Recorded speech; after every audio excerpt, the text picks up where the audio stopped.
India has decided to reopen 100 coal mines in order to meet demand for energy. The economic recovery has sent power demand to unprecedented levels. Vijay Jayaraj, Real Clear Energy reports on WND. Political leaders of developing countries face constant pressure to generate enough electricity for their populations as they're being asked to reduce dependence on fossil fuels.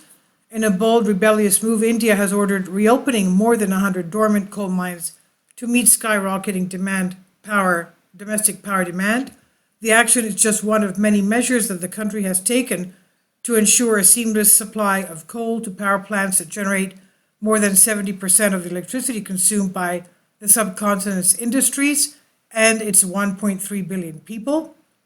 Leaders in developing parts of the world are ready to wear a badge of dishonor that climate alarmists award those who reject their absurd policy proposals. Earlier we were hailed as bad boys, they said, because we were promoting fossil fuels. Now we are in the news that we're not supplying enough of it, said India's coal secretary, pointing to the negative coverage of the media that change colors as frequently as chameleons and the global hypocrisy over fossil fuels. The post-pandemic economic recovery sent power demand to unprecedented levels, resulting in rapid depletion of coal stockpiles at power plants and threatening serious consequences both to individual lives and major industrial processes. And consistent with recent policies, India has again chosen to prioritize energy production over climate policies. The number of mines to reopen is expected to total nearly 200 soon. Not 100, but 200.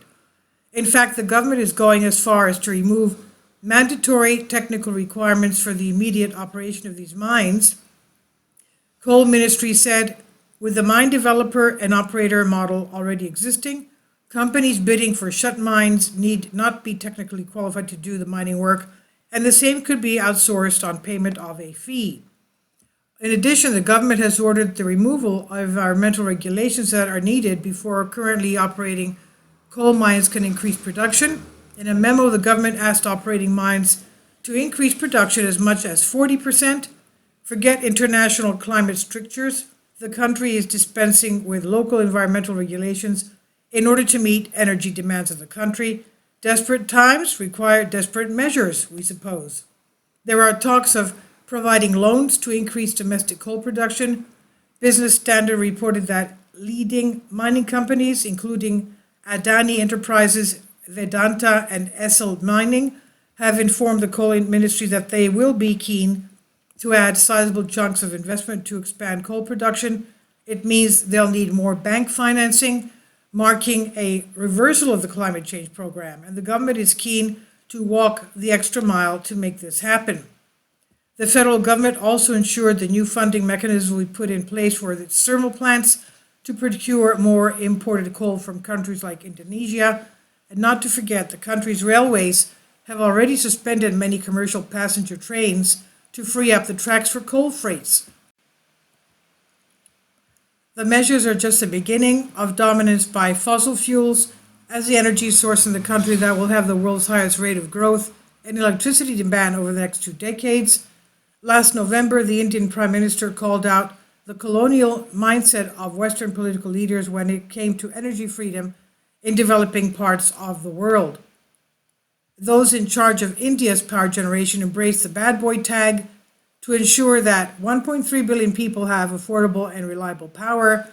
However, their legacy may be one of wisdom, while those who cling to foggy, pseudoscientific projections about climate lead their people to economic decline. This is by Vijay Jayaraj, Research Associate at the CO2 Coalition, Arlington, Virginia, and it's on WND by Real Clear Politics. Please leave your comments. Thank you for your support. Kindly support my Patreon account. The daily posts are 5 videos daily, and they are totally different from what I have on my YouTube channel. Thank you so much for your support and that you find all my content so interesting. You'll find the Patreon account details in the description box below.